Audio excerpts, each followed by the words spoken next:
UDFും NDAയും തമ്മിലുള്ള ഒരു അന്തർധാരയുടെ തെളിവ് പുറത്തുവിടാൻ വേണ്ടിയാണ് ഈ പത്രസമ്മേളനം നടത്തിയിട്ടുള്ളത്. കോട്ടയം പാർലമെൻറ്റ് നിയമമണ്ഡലത്തിലെ NDA സ്ഥാനാർത്ഥി ശ്രീ തുഷാർ വെള്ളാപ്പള്ളിയുടെ അഫിഡവിറ്റ് പരിശോധിച്ചാൽ നിങ്ങൾക്കൊരു കാര്യം മനസ്സിലാക്കാൻ കഴിയും. അദ്ദേഹത്തിൻ്റെ നാമനിർദ്ദേശ പത്രികയും അഫിഡവിറ്റും എല്ലാം പരിശോധിക്കുകയും എല്ലാം തയ്യാറാക്കുകയും ചെയ്തതിൻ്റെ ഉത്തരവാദിത്വം ഒരു കോൺഗ്രസിൻ്റെ പോഷക സംഘടനയുടെ ഉത്തരവാദിത്തപ്പെട്ട ജില്ലാ പ്രസിഡൻ്റായിരുന്നു. യഥാർത്ഥത്തിൽ BJPയെയും BDJSനെയും സംബന്ധിച്ച് BJPയെ പിന്തുണയ്ക്കുന്ന ഒരു നോട്ടറിയോ ഒരു വക്കീലോ കേരളത്തിൽ ഇല്ലാഞ്ഞിട്ടല്ല, ധാരാളം പേരുണ്ട്. അവരെയെല്ലാം മാറ്റി നിർത്തി NDA സ്ഥാനാർത്ഥി ശ്രീ വെള്ളാപ്പള്ളി നടേശൻ്റെ തുഷാർ വെള്ളാപ്പള്ളിയുടെ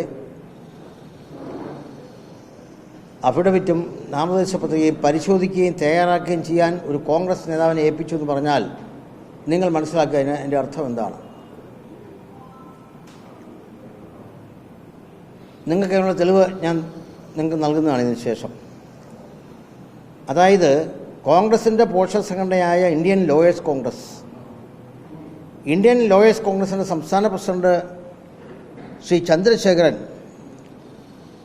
ശ്രീ അഡ്വക്കേറ്റ് KA പ്രസാദിനെ കോട്ടയം ജില്ലയുടെ ഇന്ത്യൻ ലോയേഴ്സ് കോൺഗ്രസിൻ്റെ പ്രസിഡന്റായി നിയമിച്ചുകൊണ്ടുള്ള ഉത്തരവിൻ്റെ കോപ്പി എൻ്റെ പക്കലുണ്ട്. അങ്ങനെ കോട്ടയത്തെ കോൺഗ്രസിൻ്റെ പ്രധാന പോഷക സംഘടനയായ ലോയേഴ്സ് കോൺഗ്രസിൻ്റെ കോട്ടയം ജില്ലാ പ്രസിഡന്റ് അഡ്വക്കേറ്റ് KA പ്രസാദാണ് NDAയുടെ സ്ഥാനാർത്ഥി ശ്രീ തുഷാർ വെള്ളാപ്പള്ളിയുടെ നാമനിർദ്ദേശ പത്രിക തയ്യാറാക്കിയതും അഫിഡവിറ്റിൽ നോട്ടറി എന്ന നിലയിൽ ഒപ്പിട്ടുള്ളതും എല്ലാം അദ്ദേഹമാണ്. അതിൻ്റെ എവിഡൻസ് എല്ലാം എൻ്റെ പക്കലുണ്ട്, നിങ്ങൾക്ക് ഞാൻ നൽകാം. അപ്പോൾ ഇതിൽ നിന്ന് എന്താണ് മനസ്സിലാക്കേണ്ടത്? നിരവധി ആളുകൾ BJP പിന്തുണയ്ക്കുന്നുണ്ടായിട്ടും അവരെല്ലാം മാറ്റി നിർത്തി ഒരു കോൺഗ്രസ് നേതാവിനെ കൊണ്ട് ഈ നോമിനേഷൻ എല്ലാം പൂരിപ്പിക്കുകയും ഈ കാര്യങ്ങളെല്ലാം ചെയ്യുകയും അതിൻ്റെ സ്ക്രൂട്ടണി നടത്തുകയും ചെയ്യുമെന്ന് പറഞ്ഞാൽ അതിൻ്റെ അർത്ഥം കോൺഗ്രസും BJPയും തമ്മിലുള്ളൊരു അന്തർധാര ഇവിടെ വ്യക്തമായി ഉണ്ട് എന്നാണ്. ആശയപരമായി പരസ്പരം മിണ്ടാൻ കഴിയാത്ത, ആശയപരമായി പരസ്പരം യോജിക്കാൻ കഴിയാത്ത രണ്ട് പാർട്ടിയാണ് കോൺഗ്രസും BJPയും. പക്ഷേ ഇക്കാര്യത്തിൽ ഇതാ ഒരു ധാരണ ഉണ്ടാക്കിയിരിക്കുന്നു. എനിക്ക് സൂചിപ്പിക്കാനുള്ളത് ഏറ്റവും വലിയ ഒരു ഉദാഹരണം കഴിഞ്ഞ കെടങ്ങൂർ പഞ്ചായത്തിലെ ഭരണമാറ്റ സമയത്ത് നിങ്ങൾ കണ്ടു. BJPയും UDFും ഒരുപോലെ കൈകോർത്ത് അവിടെ UDFിൻ്റെ പഞ്ചായത്ത് പ്രസിഡന്റ് ജയിച്ചത്. LDFിൻ്റെ പഞ്ചായത്ത് പ്രസിഡന്റായിരുന്നു 2 വർഷം ഭരിച്ചത്. അത് മാറിയ സന്ദർഭത്തിൽ BJPയുടെ 3 മെമ്പർമാരുടെ വോട്ട് പരസ്യമായി വാങ്ങിക്കൊണ്ടാണ് അവർക്കും ഭരണത്തിൽ പങ്കാളിത്തം കൊടുത്തുകൊണ്ടാണ് കെടങ്ങൂർ പഞ്ചായത്തിൽ UDF BJP ഭരണം നടന്നുകൊണ്ടിരിക്കുന്നത്. അതിൻ്റെ തുടർച്ചയാണ് എന്ന് അനുമാനിക്കേണ്ടിയിരിക്കുന്നു. കേരളമൊട്ടാകെ BJPയും NDAയും തമ്മിൽ ഉണ്ടാക്കിയിട്ടുള്ള പരസ്പര ധാരണയുടെ ഭാഗമാണ് ഈ തെളിവ് എന്നാണ് എനിക്ക് ഈ സന്ദർഭത്തിൽ സൂചിപ്പിക്കാനുള്ളത്.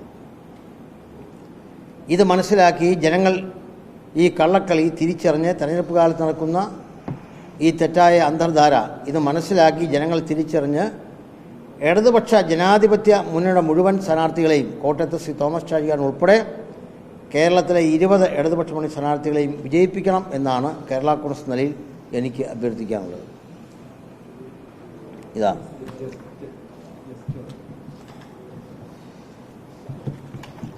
ഇതാ ഉദാഹരണസഹിതം കാണിക്കാം. ഇത് ഇന്ത്യൻ ലോയേഴ്സ് കോൺഗ്രസിൻ്റെ സംസ്ഥാന പ്രസിഡന്റ് അഡ്വക്കേറ്റ് VS ചന്ദ്രശേഖരൻ, അദ്ദേഹം കോട്ടയം ജില്ലാ പ്രസിഡന്റായി ആയിട്ടുള്ള ഇവിടുത്തെ Shri advocate KA Prasad ILC Kottayam district president copy 2 അയച്ചേക്കുന്നതാണ്.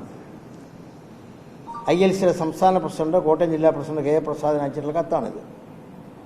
ഇദ്ദേഹം തന്നെയാണ് ശ്രീ തുഷാർ വെള്ളാപ്പള്ളിയുടെ കോട്ടയത്തെ NDA സ്ഥാനാർത്ഥി തുഷാർ വെള്ളാപ്പള്ളിയുടെ അഫിഡവിറ്റിൽ ഒപ്പിട്ടിരിക്കുന്ന KA പ്രസാദ് സീല്. ശ്രദ്ധിച്ചാൽ മനസ്സിലാക്കേണ്ടി. ഇതിനപ്പുറത്തുള്ള എന്ത് തെളിവാണ് വേണ്ടത്? ഇവർ തമ്മിലുള്ള ധാരണ കോൺഗ്രസും BJPയും ഒരുമിച്ചാണ് മത്സരിക്കുന്നത്. കോൺഗ്രസും പിന്നെ UDFും NDAയും ഒരുമിച്ചാണ് മത്സരിക്കുന്നത്. ഇതിനപ്പുറത്ത് എന്ത് തെളിവാണ് നമുക്ക് വേണ്ടത്? ഇതെല്ലാം ഒപ്പിട്ടിരിക്കുന്നത് കാണും. ഇത് വളരെ ക്ലിയറാണ്. കേരളത്തിൽ UDFും NDAയും തമ്മിൽ ഉണ്ടാക്കിയിട്ടുള്ള രാഷ്ട്രീയ ധാരണയുടെ ഏറ്റവും വലിയ തെളിവും മകുടോദാഹരണമാണ് ഞാനിപ്പോൾ കാണിച്ചിട്ടുള്ളത്. അതുകൊണ്ട് ആ നിലയിൽ കേരള കോൺഗ്രസ് പറയാനുള്ളത് ഈ അന്തർധാര മനസ്സിലാക്കി കേരളത്തിൽ ജനങ്ങൾ ഇടതുപക്ഷ ജനാധിപത്യ മുന്നണിക്ക് വോട്ട് രേഖപ്പെടുത്തി മുന്നണി സ്ഥാനാർത്ഥികളെ വിജയിപ്പിക്കണം എന്നാണ് കേരള കോൺഗ്രസിന് അഭ്യർത്ഥിക്കാനുള്ളത്. ഇത് വളരെ ക്ലിയർ ആയിട്ടുള്ള എവിഡൻസാണ്. ഇതിനപ്പുറത്ത് എന്താ ചെയ്യാനുള്ളത്?